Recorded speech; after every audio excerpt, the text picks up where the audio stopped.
Welcome to today's Mishnah Berurah class, where we will, thank God, we will not only be warmed by the fires of Torah, but we will also be warmed by the fact that it is warmer outside. I hope everyone appreciates my reflections upon the greatness of the weather and the great chesed bestowed upon us by HaKadosh Baruch Hu to provide us with nice weather to make our lives a little easier. So we're going to learn about some manners during davening. So let's begin with these concepts. We will now discuss basically not to belch, and to not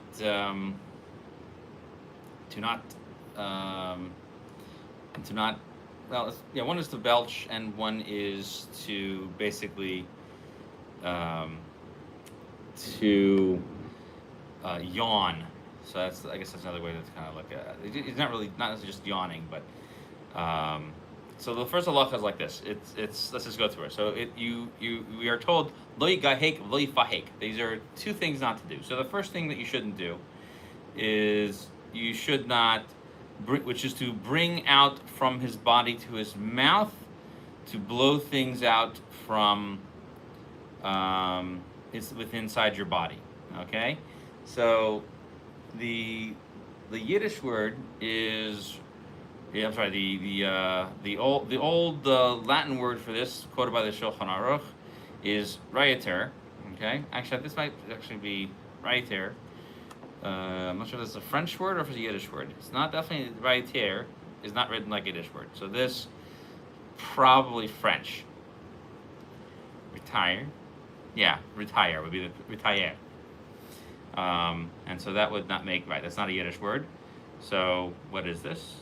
It is okay. It means to. It basically means to blow something out of your body. So it's more like a belch. Okay. All right. So no burping. Okay. The other thing is that when you go to open your mouth, and you want to basically bring the breath out of the body. Okay, so it's kind of like a yawn. Now, this sounds like it should be intentional. So the Shulchan Aruch says, if you need to yawn for whatever compelling reason, put your hand on your face and don't let people see your mouth open up. And also, you should not place your hand on top of the bridge of your nose. On the edge of one's chin while davening, because that is haughty to do that. Okay, so, and blowing the nose. Blowing the nose we'll get to in just a second. So that's what we're going to say over here. So if someone needs to go ahead and yawn because they really have nothing other way to control it. So the Mishnah also adds that belching also, because of it, is not when you're forced to kind of belch, that's not prohibited. So why aren't these things brought up in there? Why don't we just say don't intentionally do things that are just yucky and have some manners, okay? And try to avoid doing these things. And if you do, cover your mouth. Because what I'm trying to teach you is that, it's not, if you're not opening your mouth so big, or for a long time, so that's why these things look big. Like when you yawn, your mouth is open for a long time, and when you belch, some people, their mouths go open really loud. But if you hold it in and you kind of make that internal belch, it seems to not be a problem. Al pi halakha. So, what is the santero? The Mishnah Berurah asks. So it is the lower jaw. Okay, and sometimes you'll see that people, when they sing, they do that. Okay, so when they do that during prayer, that's okay, because they're not trying to show how hot they are. Right? It's more of it's a thing where they kind of hold the beard, and it helps them for however it is as a security to help them focus on the singing. Okay, but otherwise they'll be prohibited. Next, manners. Okay, so next thing is, you shall not spit. Okay, you shall not spit during prayer. Okay, so you're in the middle of tefillah, don't spit. And if you can't hold it back, you should swallow it. I'm sorry, you should absorb it into your clothing. The word for swallowing and absorbing are the same. You should absorb it into your clothing in a way that people shouldn't see you spit. Okay? And so it's going to answer your nose blowing question. And if that disgusts you, right, which is that you can't see something nasty, and you can't absorb it into your clothing, throw it behind you. And then the Ramah, as if you can't throw it behind you, throw it to your left. If you can't, but don't ever throw it. Don't ever throw don't ever hock a loogie to your right. Is basically what we're saying, right? You can hock it behind you, hock it to your left, but don't hock it to your right, and definitely not in front of you. And later on in Siman 123, where you're turning your face to the left first, which is facing the right side of Hashem. The reason why is that because there, the presence of God. So right. So we'll get to that in a second about the nose blowing thing. So that you're turning your head left faces the right of Hashem. So the reason why that's acceptable, because God's presence doesn't enter into less than the 10 tefachim of the world, and if that's the case, the presence of Hashem is not facing directly the person there, and so therefore, the reason is to give preference to the person's right hand side. So the spitting should not be in that direction during a prayer. But when you take your steps backwards, and you're standing away from the place of prayer, and then you're actually facing the presence of Hashem, that's when you start with the Shalom prayer, and that goes to your left because that's the right of Akash Baruch Hu. So there's something interesting we learned over here now. We mentioned in the previous chapter about taking 3 steps back. And over here we learn, take 3 steps back. Oseh Shalom bimromav, hu yaseh Shalom. Okay? Left, right, and straight ahead. Okay, so spitting. So we said, the Mishnah explains that anything that is prohibited during prayer is also prohibited during any other section of it as well, even after prayer. As long as you haven't stepped back, you are still standing before the king. All right? So, no spitting. And if you can't hold it in, meaning that it's really bothering you to keep it in, or you're so busy, praying that you don't notice it, it's going to distract you. And after you spit, you should wait a little bit, which we mentioned earlier in 92.9, that, enough time to kind of resettle yourself and begin focusing again. Now, people don't want to see it. So where do you blow your stuff? So you blow it into a garment, probably the bottom half of your garment, but not into the upper part of your garment because that's gross. He says in our countries, so he says we have this thing called a patzilis. So he's referring to I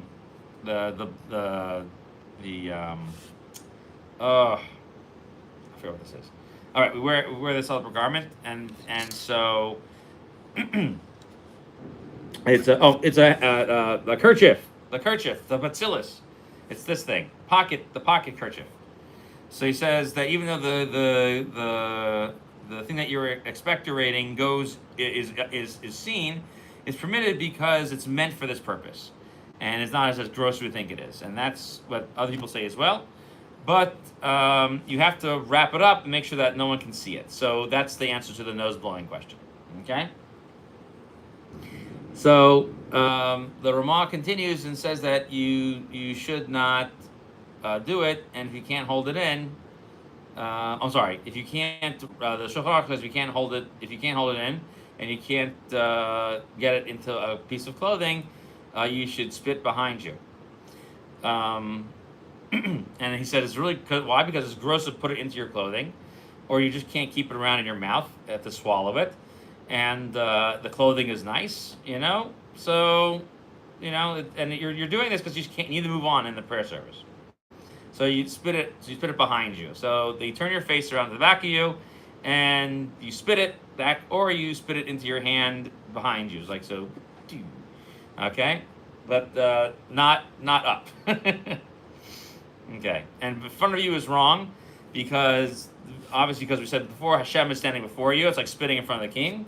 But if you can't spit because there's people around you and it's really bothering you, then any place you could spit would be fine. Just that you should give preferences to other places.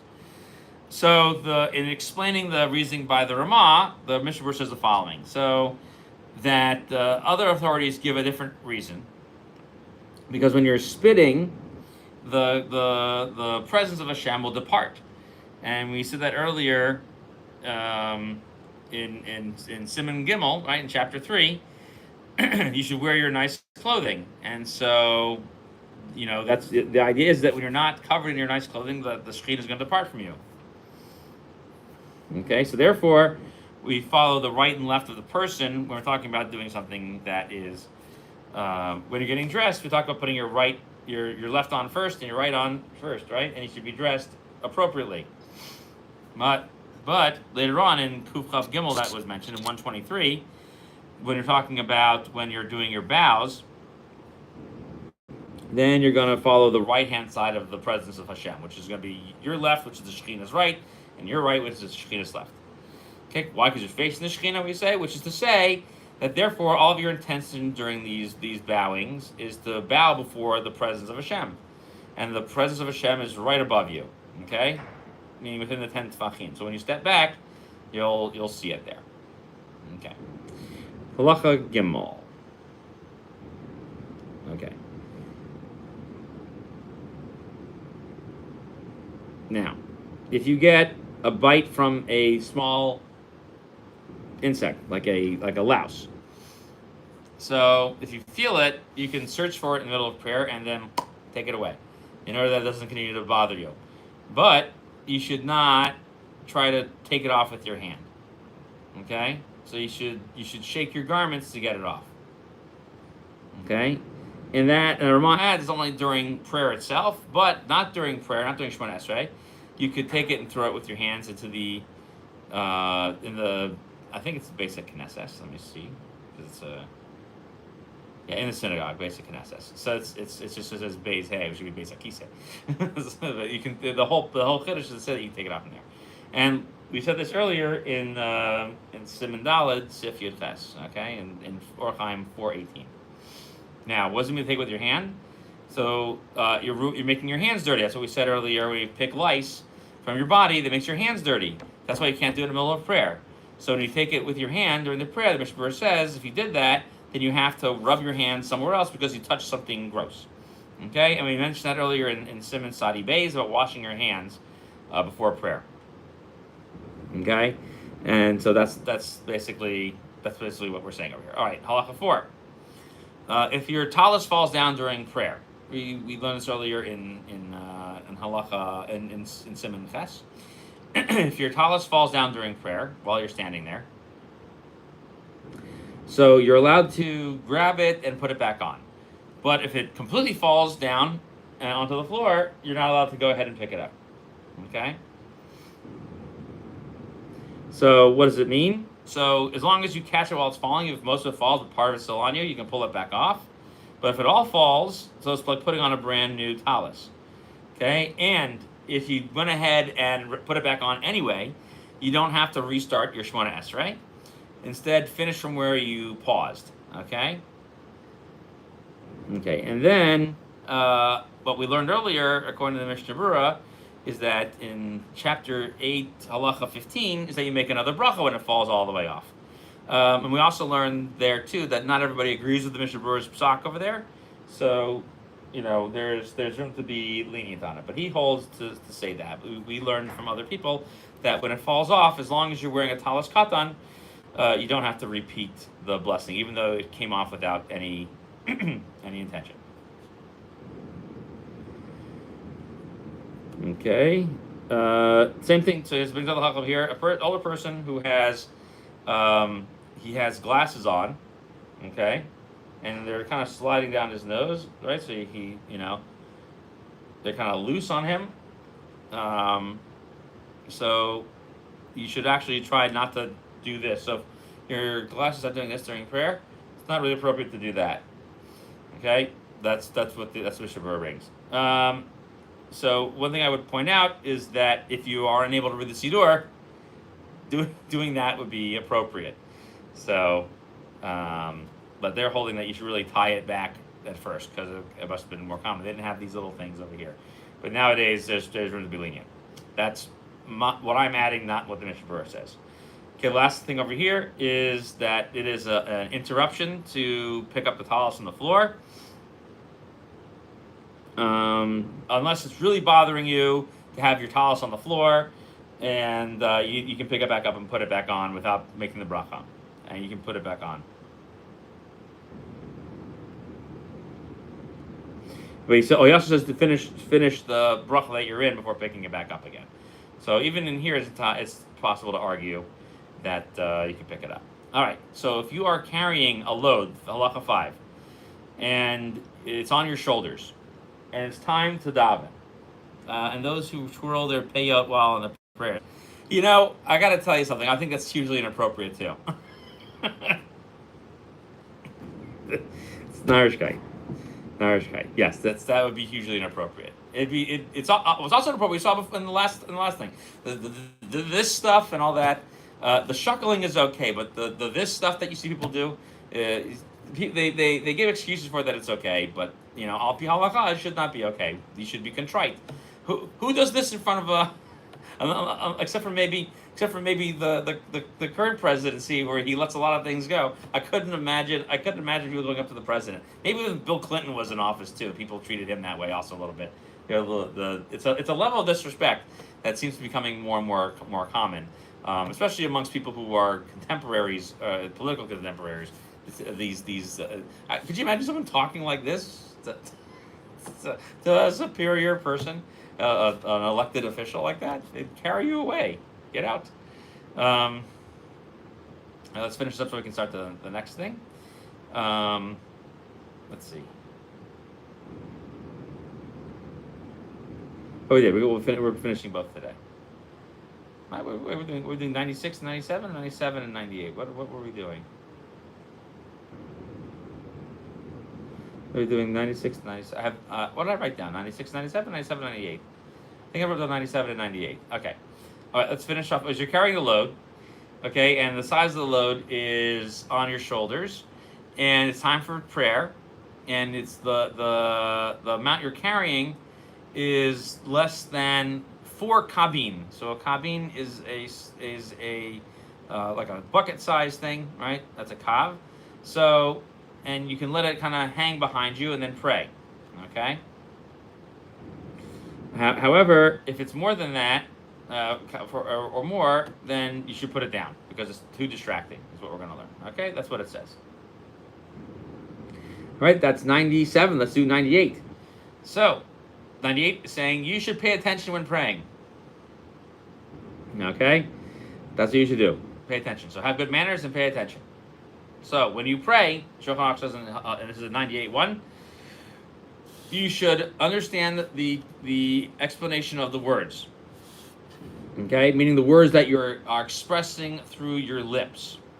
Okay, you should also be aware that the divine presence is in front of you, and you should remove all distraction and distracting thoughts until the only thing remaining in your thoughts and your intentions are clean things. Okay, and they should be completely or even blank.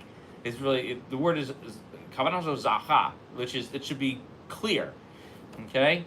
And one should then begin to consider how they are speaking before a powerful sovereign who is a human, and how they would be prepared to say what they need to say, and they would be paying attention to what they say in order that they don't ruin the statement that they're trying to make. So too before the King of Kings, the Holy One, blessed be He, who is the one who is able to look at all of your thoughts and does all types of amazing things for you. And the people who are particular about what they do, they would go ahead and ostracize themselves or put themselves aside, and they would have intention themselves or intend themselves in their prayer until they get to removing their entire physical self, and they would lift up their rational aspect to themselves until they would come to touch the level of prophecy. So not there, but they were touching it.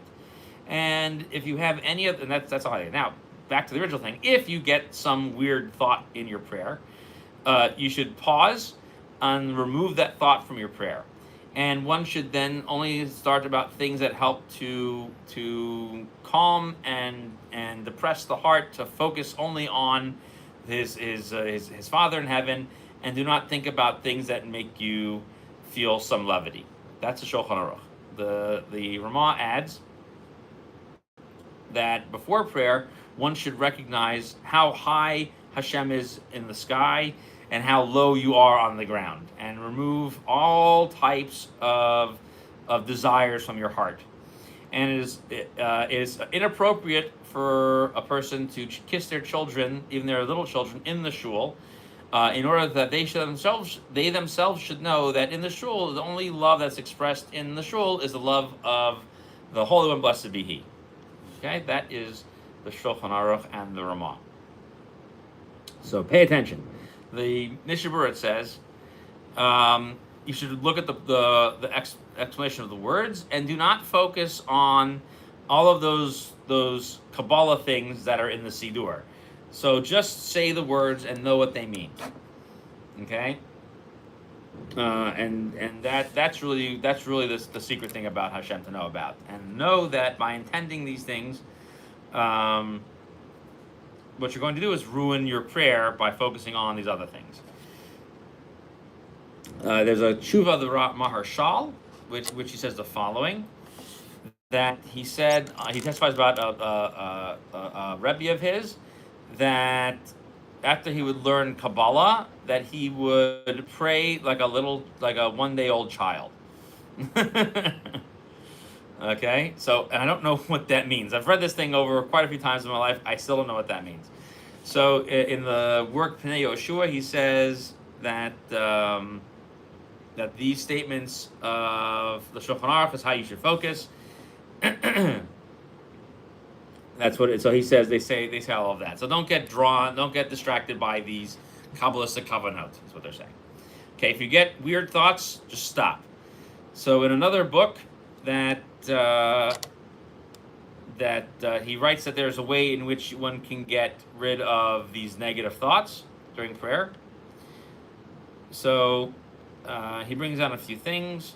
So you should make a few little sounds like p, and then do a like that 3 times, but don't spit. Just go like p like that, like to blow the bad thought out of your body. And you should keep your tongue between your lips when you're making those sounds. And that is a suggestion for getting rid of your bad thoughts. Okay, so that's we're gonna skip the rest of this other thing. So just get rid of the thoughts. The best way to actually get rid of the thoughts, honestly, just to kind of pause, meditate, focus yourself on something. I usually tell people to focus on the first letter of your name, and just focus on the first letter of your name. All right, in Hebrew, your Hebrew letter, okay, of your first name. So with mine, I focus on a gimel. Just focus on the gimel, and that's it. Give yourself 10 seconds to clear your brain and go back to it. Okay, and then he mentions not to kiss little children in the shul.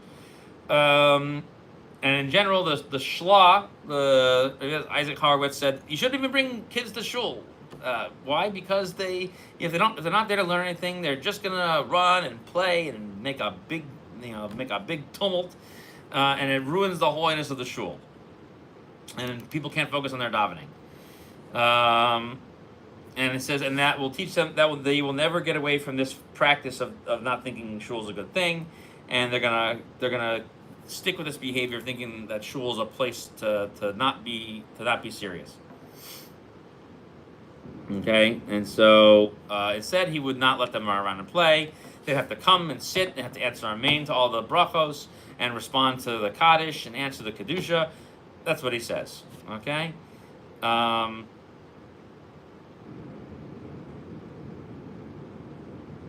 Okay, and he brings another example from the Tana of Eliyahu that if you bring your children to shul and don't teach them to behave properly there. Okay, halacha 2. Don't pray in a place that is distracting, okay, and not at a time that distracts from your intention. And now, which we're not so careful about this because we don't really pay attention that much, so don't worry about it. So, the Mishnah Berurah brings down that same thing. Okay, so like don't stand next to like fresh beer. All right, that distracts you, and at a time that distracts you, because you're angry or there's pain or you're in the middle of a trip. So don't let those things bother you. But now we're not so careful about that. We say why? Because when you want to pray, and if you're angry or upset or other things, you have to actually try to get these out of your head, like we said earlier. But now we're just not so good at that. And the Mishnah Berurah finally brings that in the Pri Megadim. He says that even though we're not so good at focusing anymore, whatever you can do, you should try to do. And you shouldn't daven in a place, like we said, that has fresh beer in it or meat or anything else. And how much more so if there's a bad smell that can distract you. Okay, so when you are in the middle of prayer and you are trying to pray, you should pray in a manner of additional supplication. Like a poor person who is knocking on doors for something and they are desperate to get those things. And then you also should respond gently and not make it look like it's a bothersome to you, and are trying to get away from your prayers. Okay, and so the Mishnah Berurah explains that when I say you should act like a person who is begging door to door, he says this is actually different than the first half of the statement over here. And what's saying is that you should say the prayers nicely, in a supplicating way, like me who is asking for kindness for themselves, and also take to heart that it's incumbent upon you to say these things to Hashem. But there's not it's not about luck or some angel or some star. Okay, so then the second half is a second thing, and don't treat prayer like it's a burden, which is to say, even though you're saying it in a supplicating way and you're not distracted, but you're just trying to get out of it, you're trying to get out of it as fast as you can, that's inappropriate. And a person should be careful about how they treat these things. Nonetheless, you still fulfill your obligation for prayer, even if you don't do a good job of that. Okay, 4. Tefillah is in place of prayer, is in place of a sacrifice.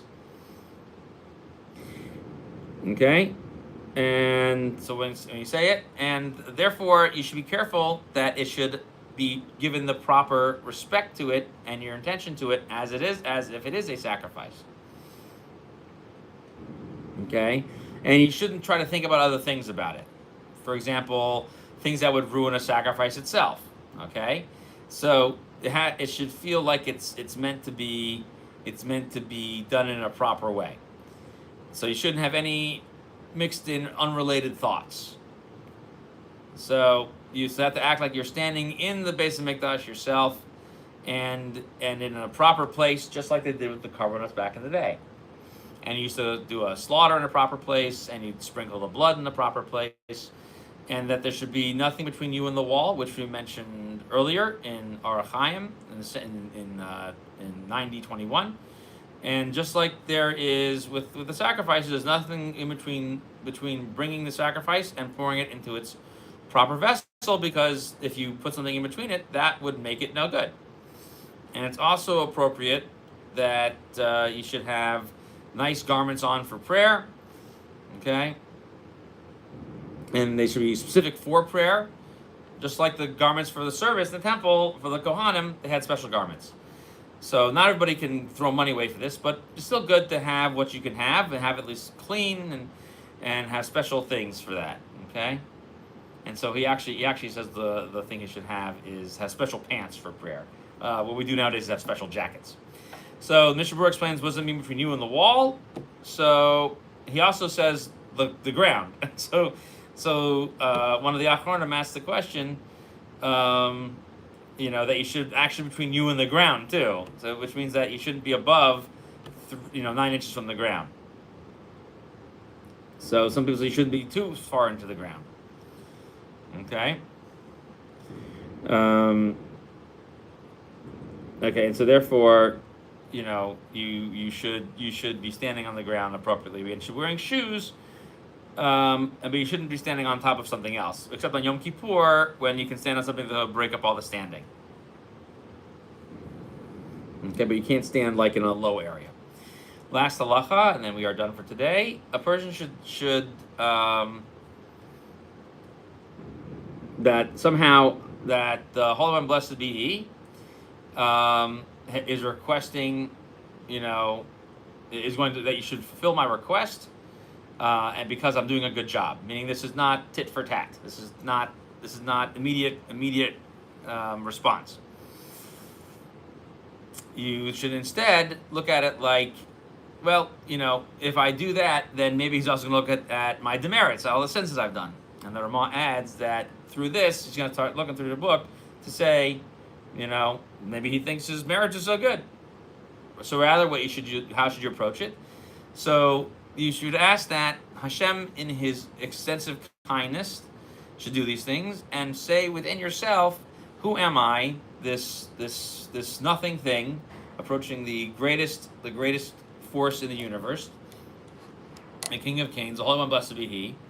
If it were not for the fact that He does so much kindness, and does that with His whole world, that's why these prayers should be fulfilled. And that is the end of that. And we will pick up next time about the proper behaviors during prayer. Thank you everyone for joining. Have a wonderful day.